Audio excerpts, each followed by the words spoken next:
Hey everybody, it's Never, and I wanted to take this time to go over my thoughts and impressions from End of Dragons in as condensed a format as I can, but I want to get this out there just because I feel like I've got some things to say about it. First of all, there's a raccoon here, which I really like, so it's got that going for it. Overall, as an expansion, the launch of End of Dragons was just wonderful. About as perfect as an MMO expansion launch can possibly be in my experience. I have seen some really bad launches, and this is probably the best and the smoothest. And that's partly because of how ArenaNet have architectured this game in a very smart way.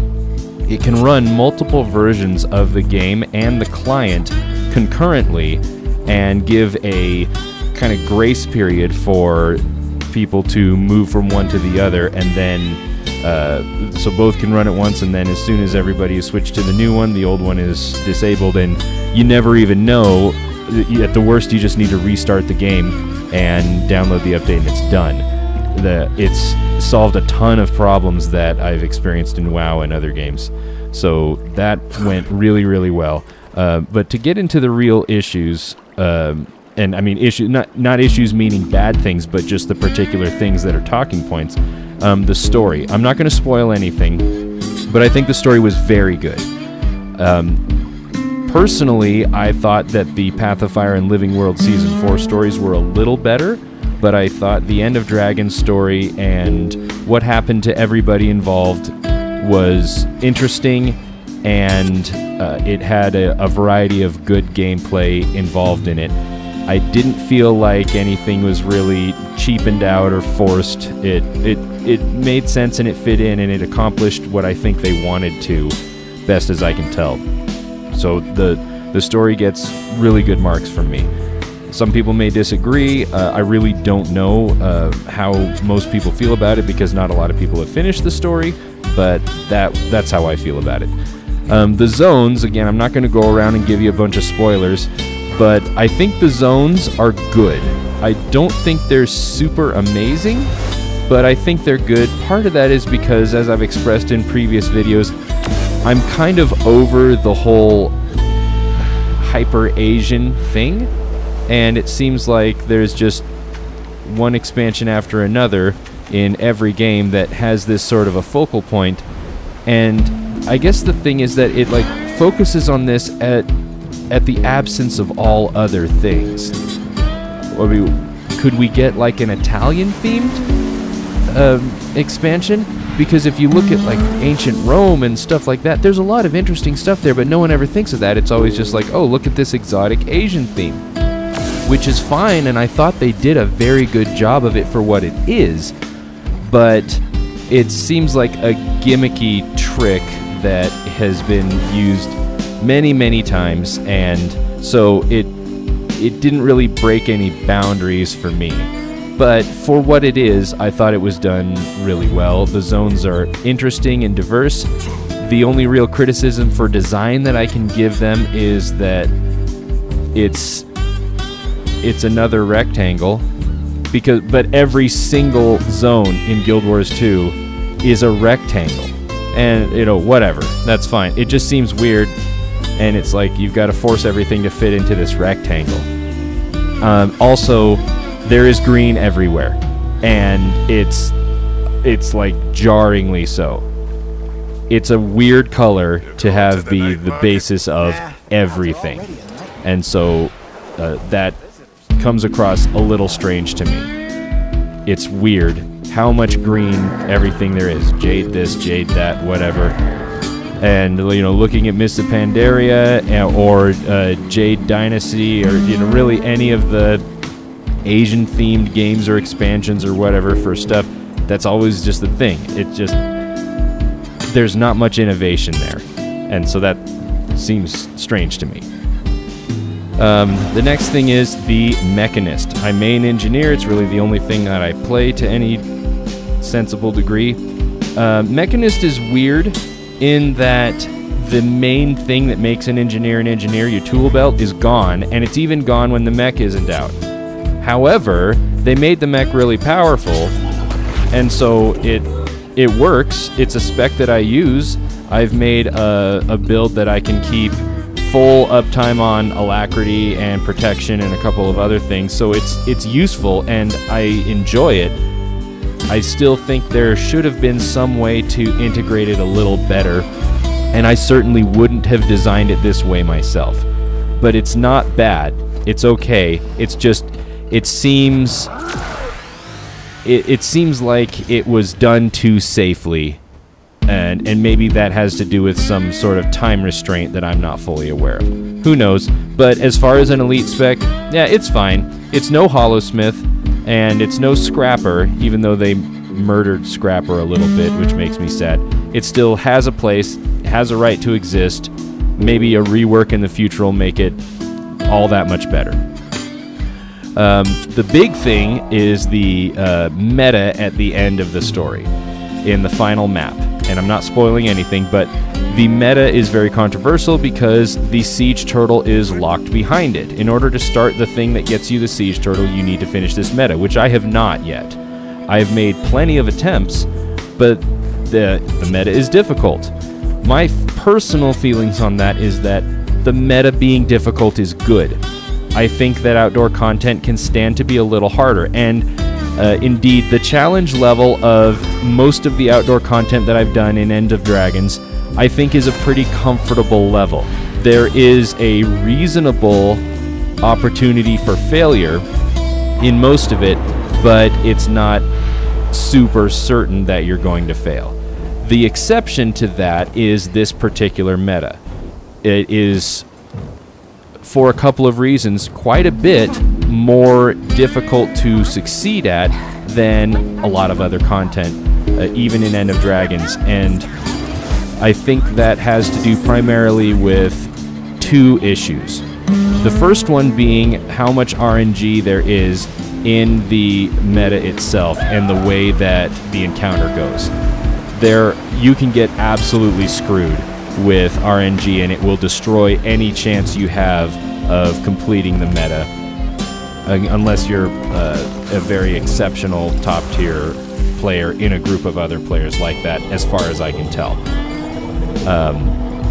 And that's unfortunate, because it's like the Infernals on Prince in Karazhan, if any of you remember that. Bad Infernal placement could absolutely screw your attempt. But attempts for that fight were 5 to 10 minutes of like full reset and attempt. Whereas this meta is a 1 to 2 hour event. And I say 1 hour if you happen to just be super lucky and get into a group that's about to go and is ready, which almost never happens. If you're looking for the average experience, you're talking 90 minutes to 2 hours per attempt.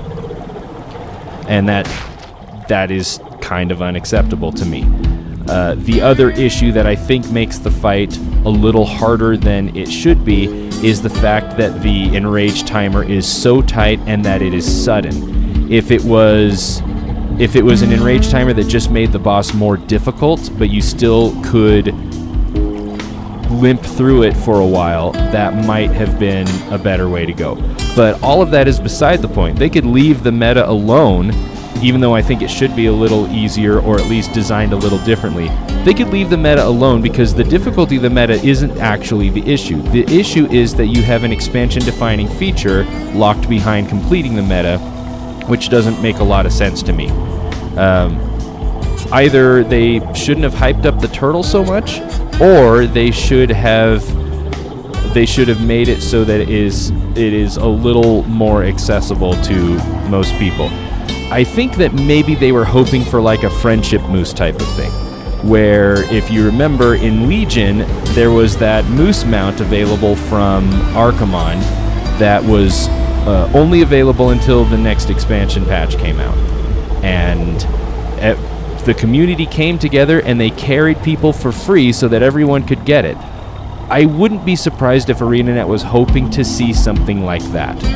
And they obviously didn't. Instead, we got the opposite of that, where the community is divided over the matter right now.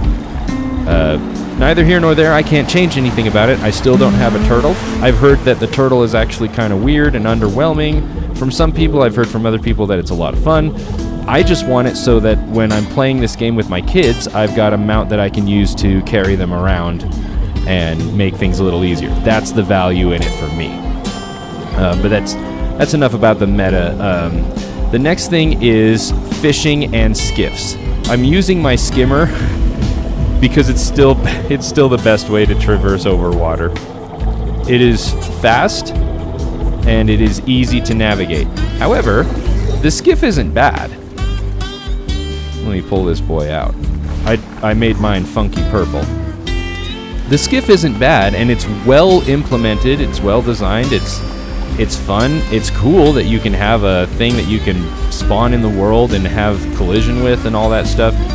And it works, it's fun to drive. Let's go a little faster. I think it actually does go a little faster than the skimmer once it gets fully up to speed, but I just can't think of a situation where by myself I will want to use this for anything other than like solo RP stuff or weird things that I don't talk about that we all kind of do in our own way.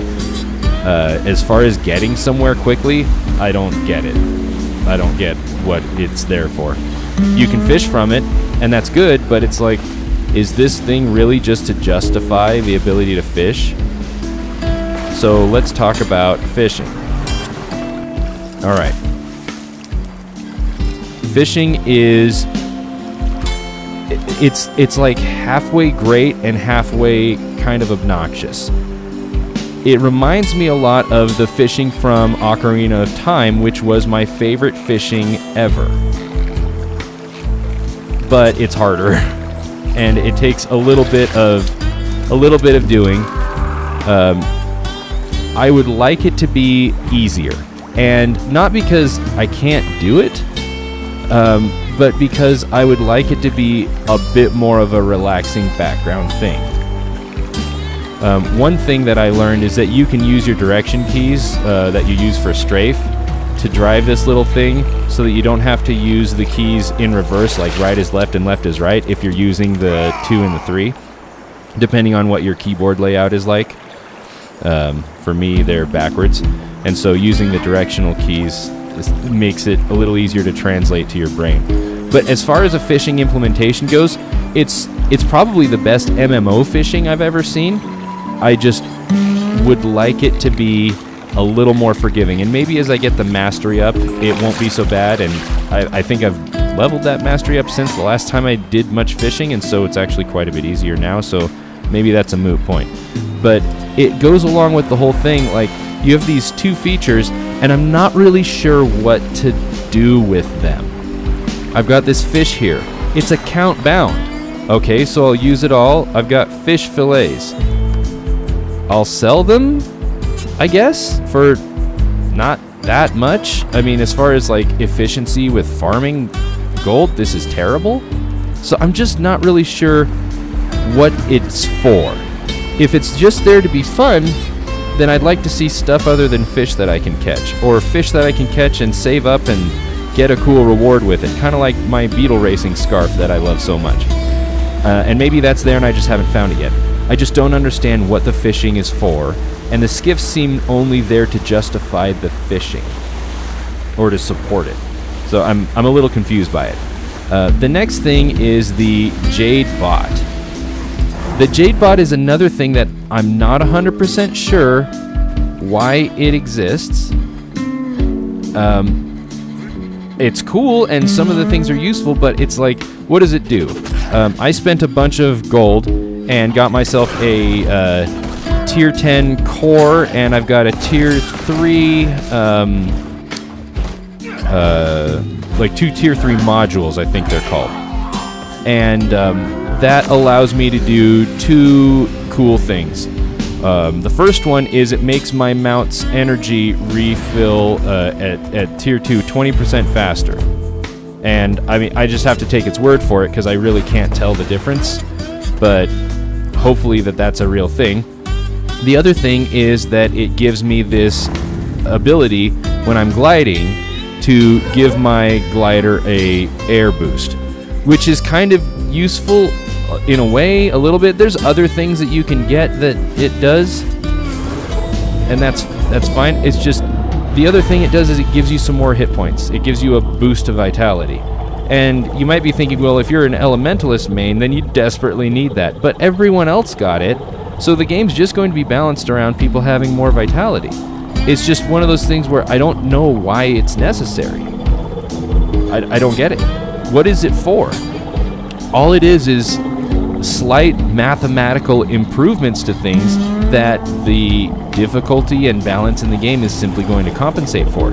So it's something that is, in my opinion, kind of dead on arrival, because what does that do?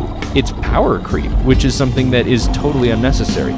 So I don't really understand that. I don't get it. But anyway, it's there, and the robots are cute, I guess, and people like them.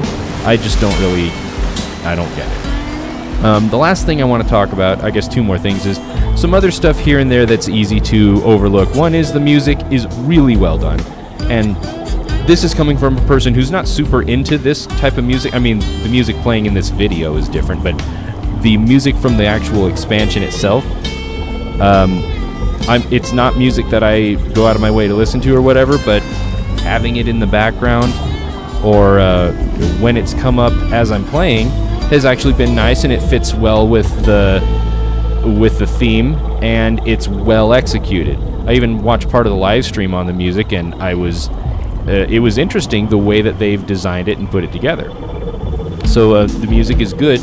I found myself even stopping to listen to it a little bit, which is exceptional in this case.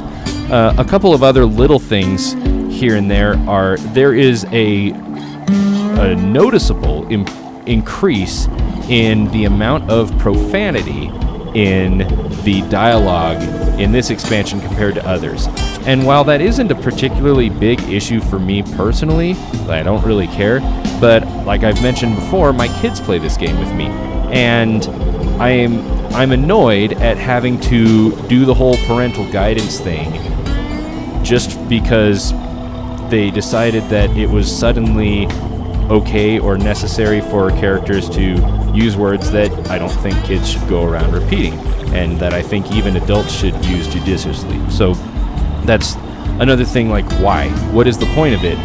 Why change it now? The other thing that I will mention, and this is probably the most controversial thing I'm going to mention, is that is the concept of being, how do you say it, overly progressive. There are a lot of little hints in the game where it seems like ArenaNet is trying to really say things the right way and keep up with the progressive agendas that exist in our time. And sometimes it plays in fine and it doesn't make a difference. I mean, you've got Jory and Kaz, and that's not any different. You know, fine, whatever. When it's just there and it's natural and it works, big deal. I don't care. There are a couple of cases where it's like they're going out of their way to acknowledge these things, and it's a little immersion breaking. I just don't care, and I don't think that anyone else would make such a big deal out of it and bring it to the forefront of everyone's attention in context, in character. But when it's done that way, it's like you get the sort of feeling that it is being forced, the issue is being brought up and forced to your attention by a writer who is trying to make a statement, instead of trying to write something that fits inside of the immersive theme of the game. Maybe that's just how it comes across to me, but there were several points in story dialogue and in other things that are presented in going through the zones that stand out and seem a little out of place and awkward to me, and so that was strange. But that's basically the whole of it. As far as the real negatives, I think if anything, it feels a little small, but that might just be because I haven't done a ton of exploration yet, and it can feel a little empty. You may notice that I think I've seen one other player since I've been floating around here. Early on in the first week of the expansion, there was an issue that was causing too many different shards of each map to be created, and so there were only a few people on each one. And that was probably there just to deal with influx of players all going to one place at one time, which happens all the time with an expansion launch. And that's fine, but it seems like either that is still active and they haven't corrected it, or nobody is in this zone. And it's not always like this, but it seems to be like this a little more often than I would hope. Whatever, maybe some people aren't really doing this sort of thing, or they've all moved on. There's a lot of possible explanations for it, but well, here's some people. But it seems to me that the new expansion's content doesn't seem to be as huge as the other expansions were, but that may still just be my perception of it, having gone through things pretty quickly and not being very pulled into the aesthetic as some other people definitely would be. So, yet to be seen. Looking forward, I think that ArenaNet shot themselves in the foot with the title End of Dragons. And the reason for that is because the first thing I thought was, oh no, is this game done? Are they going to start working on Guild Wars 3 or something? And it seems a lot of other people have had that thought, because they've had to repeatedly confirm that no, the game isn't going anywhere. This is just the end of one part of the story and the beginning of a new one. That's fine. Maybe could have chosen a better title. It still, for some reason, makes me feel a little weird about what is coming in the future. An announcement for the next Living World season or whatever. We're doing that now because Icebrood Saga was not called that, so maybe their naming convention has changed. Some information on that going forward would be really good, and I think the community needs to know that the game is still being developed, it still has things to do, and we can look forward to it for a long time yet. That's what we always want to see, but you can never be 100% sure. But looking forward, I think that after going through the story and seeing what I've seen, the things that they have set up bode well for the future. And depending on how exactly they decide to take things forward, we could be in for some really great stuff. I'm certainly interested in seeing where it goes from here, and I want to remain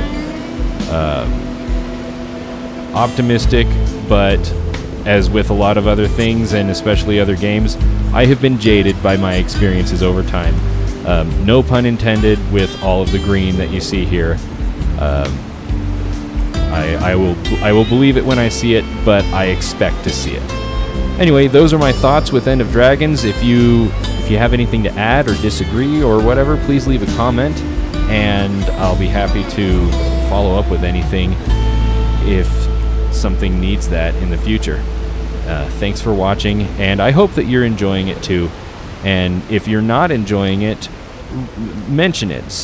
Say why, and I or someone else here in the comments may be able to give you something of an insight or another way to look at things that could help you get your money's worth out of it at the very least, and get some real enjoyment out of it at best. Okay, thanks, bye.